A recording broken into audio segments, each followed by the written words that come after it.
বন্ধুরা, আজকে একটা নতুন গল্প নিয়ে আসলাম তোমাদের মাঝে। এটা সত্য এবং বাস্তব জীবনের ঘটনা।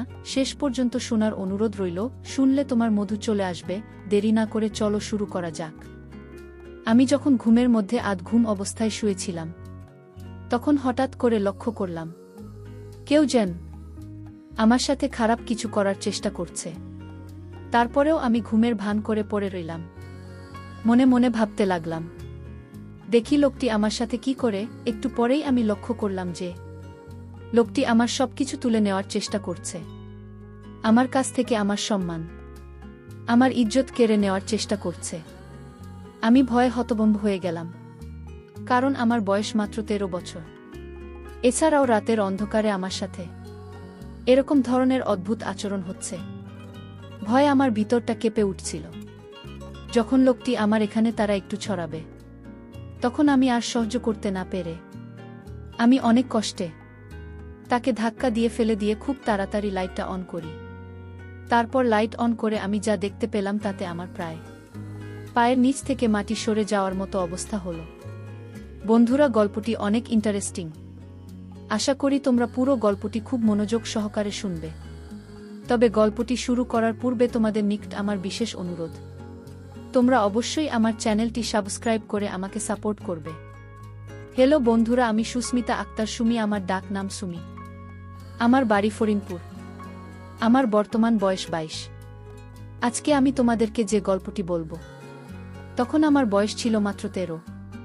ঘটনাটি হয়েছিল বন্ধুরা আমার আপন মামার সাথে, যেখানে আমার মামাই আমার জীবনের সর্বপ্রথম এত বড় সর্বনাশ করেছিল।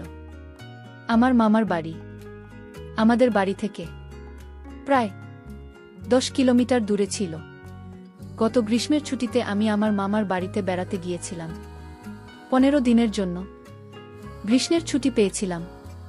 খুব মজা করার উদ্দেশ্যে আমি আমার মামার বাড়িতে গিয়েছিলাম।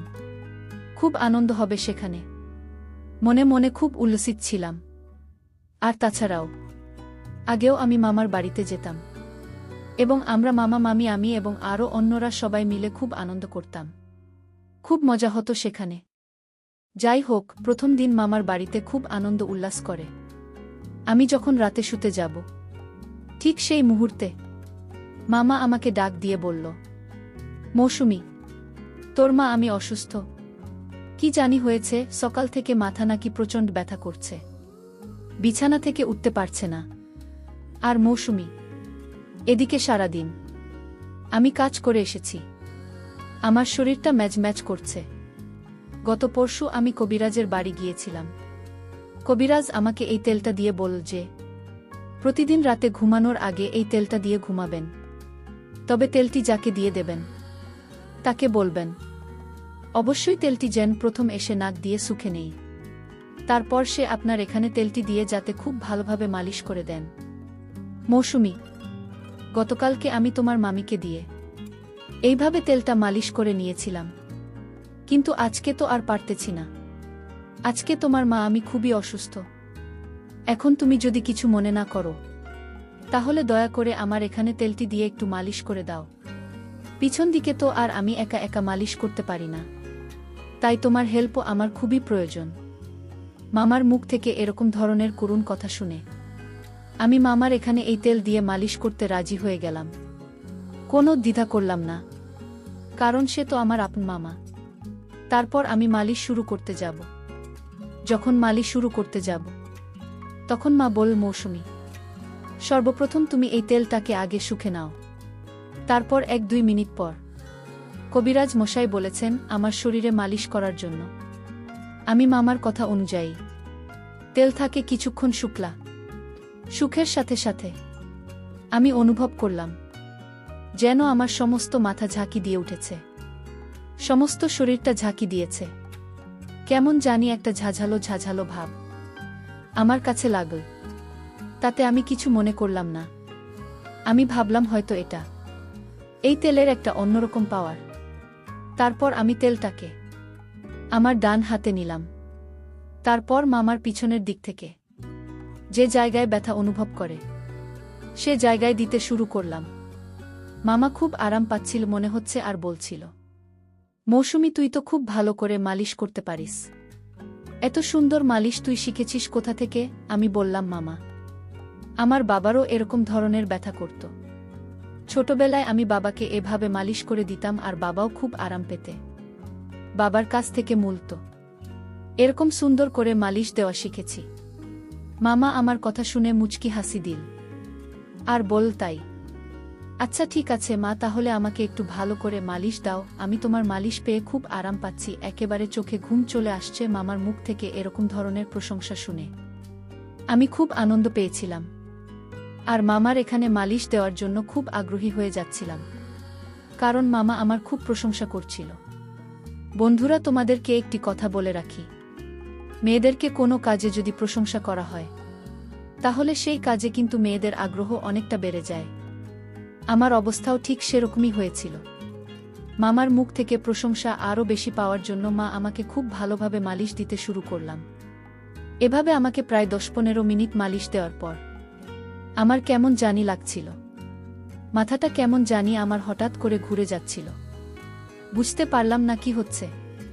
মাথাটা 2-3টা চক্কর মেরে উঠতেই আমি মামার এখানে শুয়ে পড়লাম। তারপর আর কি হলো বন্ধুরা, আমার কোনো হুঁশ ছিল না। কিন্তু এটা যে মামার একটা বড় রকমের চক্রান্ত ছিল তা আমি বুঝতে পারি নাই। এই তেলের মধ্যে হয়তো এমন কিছু মিশিয়েছিল যে কারণে 10-15 মিনিট পর আমি এভাবে পড়ে গেলাম। আর সকালে ঘুম থেকে উঠে দেখি আমার সব কিছু এলোমেলো অবস্থায় পড়ে রয়েছে। মনে হচ্ছে কেউ আমার সাথে ভয়ঙ্কর কোনো কিছু করেছে। আর আমার নিম্নাংশের অবস্থা একেবারে খারাপ হয়ে গেছে। আমি বুঝতে পারছি না তখন কি করব। হঠাৎ করে এরকম অবস্থা কি করে হলো? যাই হোক, মামা আমাকে খুব আদর করত, আমাকে খুব ভালোবাসে ছোটবেলা থেকেই। কিন্তু মামাকে তো আমি কখনো সন্দেহ করতে পারি না। সে তো আমার বাবার সমতুল্য। আমার বাবার চাইতেও আমার মামা আমাকে অনেক বেশি আদর করতে। আর সবচেয়ে বড় কথা হলো, আমি যখন মামাকে তেল দিতে গিয়েছিলাম, অর্থাৎ মালিশ করতে গিয়েছিলাম, তখন আমার মনে হচ্ছিল আমি মামাকে মালিশ দিচ্ছি। কিন্তু সকালে ঘুম থেকে উঠে দেখি আমি আমার রুমে শুয়ে আছি, কিন্তু মামা মামার রুমে শুয়ে আছে। সকালে ঘুম থেকে উঠে আমি সঠিকটা আন্দাজ করতে পারছিলাম না, মনে করতে পারছিলাম না রাতে ঘুমানোর পূর্বে আমার সাথে কি হয়েছিল। আমি সেটা ভুলে গিয়েছিলাম। আর তাছাড়া ও আমার বয়স ছিল খুবই কম, মাত্র 13 বছরের মাথায় আমার এত কিছু বোঝার ক্ষমতাও ছিল না। আমার মামার বাড়িতে আমি প্রায় 15 দিন থেকেছিলাম। 15 দিনের মধ্যে আমার সাথে 15 দিনই এরকম ধরনের অনাকাঙ্ক্ষিত ঘটনা ঘটেছে, যা আমি কখনো কল্পনাও করতে পারি নাই। প্রথম দিন তো আমি ভেবেছিলাম হয়তো আমি সেটা কোনো দুঃস্বপ্ন দেখেছি, বা রাতের বেলায় আমার স্বপ্নে কিছু হয়েছে, যে কারণেই আমার এই অবস্থা হয়েছে। কিন্তু দ্বিতীয় দিনেও আমি দেখলাম আমার একই অবস্থা।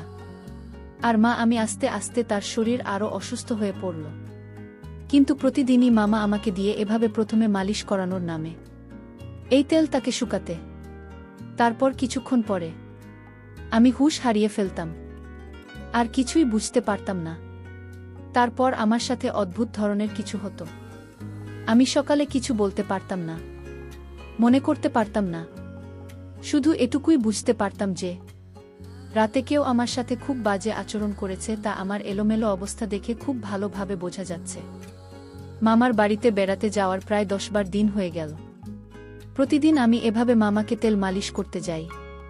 তারপর আমার হুঁশ চলে যায়। তারপর আমার সাথে কি হয় আমি কিছুই বুঝতে পারি না।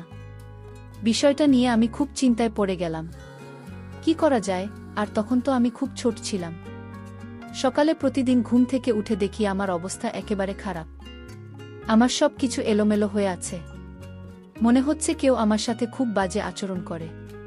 প্রতিদিন কি আমার সাথে এরকম ধরনের বাজে আচরণ করে? আমি কিছুই বুঝতে পারছিলাম না।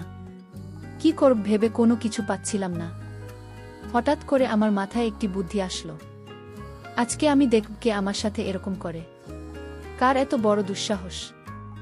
আর তাছাড়া মামার বাড়িতে মামিমা মা আর আমি ছাড়া অন্য কেউ তো নাই। তাহলে আমার সাথে কি এরকম আচরণ করে? আমি তো কোনো কিছু ভেবে পাচ্ছিলাম না। আর মামা আমার সাথে এরকম আচরণ করবে তা তো আমি কোনোদিন কল্পনাও করতে পারিনি। চিন্তা করলাম আজকে যেভাবেই হোক এর রহস্য আমাকে খুঁজে বের করতে হবে, জানতে হবে কে আমার সাথে প্রতিদিন এরকম ধরনের আচরণ করে। পরের দিন রাতের বেলায় মামা যখন আমাকে ডাকল তার এখানে তেল দিয়ে মালিশ দিয়ে দেওয়ার জন্য, তারপর মামা যখন বলল তেলটা আগে শুকে নিতাম, আমি একটা টেকনিক কাটিয়ে আমার নাকের ভেতরে তোলা ফিটিং করে দিলাম।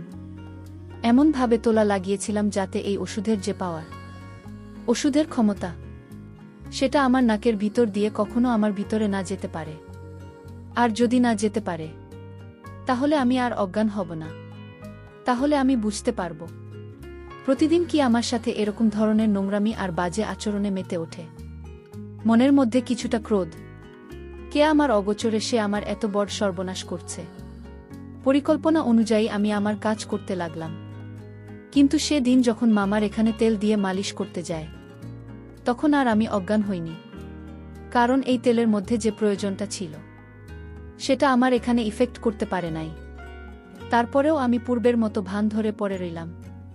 কিছুক্ষণ পর দেখলাম মামা আমাকে শুইয়ে আস্তে আস্তে তার রুমে চলে গেল। আমি অবাক হতে লাগলাম যে মামা তো আমার এখান থেকে আমাকে সুন্দর করে শুইয়ে তারপর চলে গেল, তাহলে সকালে ঘুম থেকে উঠে আমার এরকম অবস্থা হয় কেন? ভাবলাম আজকে সারা রাত সজাগ থাক, দেখব আমার সাথে কি হয়। চিন্তা করতে করতে কোনো ঘুম আসছিল না, মনের মধ্যে শুধু একটাই চিন্তা, আমার সাথে কি হয় তাহলে? মামা তো আমাকে কিছু করল না, তাহলে কি আমার সাথে এরকম করে? এসব ভাবতে ভাবতে ঘণ্টাখানেক পরেই দেখলাম আস্তে আস্তে কি যেন দরজা খোল। দরজা খুলে আমার কাছে আসল, আমার পাশে দাঁড়িয়ে আমার মুখের দিকে তাকিয়ে আমাকে 3টা ফু দিল।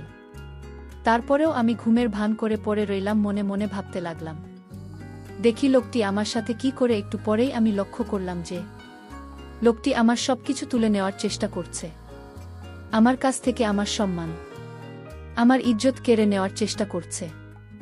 আমি ভয়ে হতভম্ব হয়ে গেলাম, কারণ আমার বয়স মাত্র 13 বছর। এছাড়াও রাতের অন্ধকারে আমার সাথে এরকম ধরনের অদ্ভুত আচরণ হচ্ছে। ভয়ে আমার ভিতরটা কেঁপে উঠছিল। যখন লোকটি আমার এখানে তারা একটু ছড়াবে তখন আমি আর সহ্য করতে না পেরে আমি অনেক কষ্টে তাকে ধাক্কা দিয়ে ফেলে দিয়ে খুব তাড়াতাড়ি লাইটটা অন করি। লাইটটা অন করার সাথে সাথে আমি যা দেখলাম তাতে আমার 2 চোখ মুছে গেল। অর্থাৎ আমার নিজের মামাই আমার সামনে মাথাটা নিচু করে দাঁড়িয়ে রইল।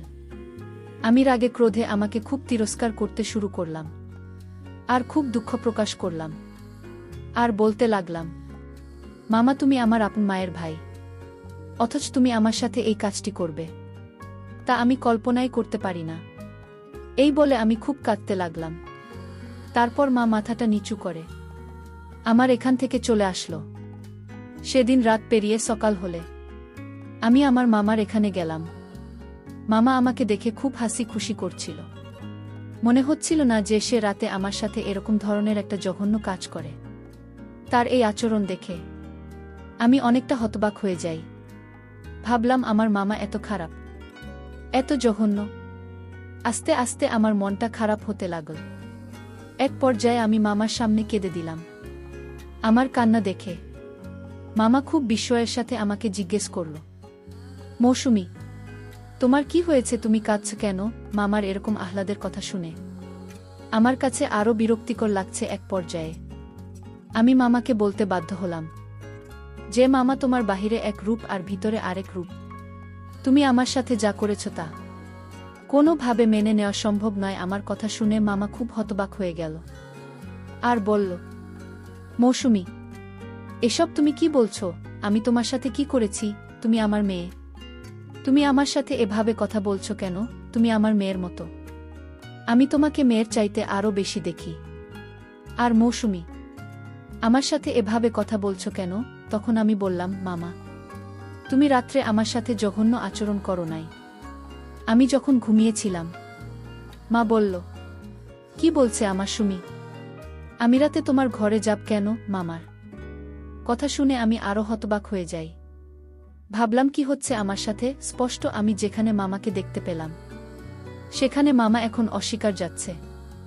আজকে তাহলে পুরো বিষয়টি আমি ভালো করে দেখব, বরাবরের মতোই। যখন রাত হলো, তখন ঠিক যখন আমার সাথে সেই রকম ধরনের ঘটনা ঘটতে যাবে, এই মুহূর্তে আমি আমার রুম থেকে বেরিয়ে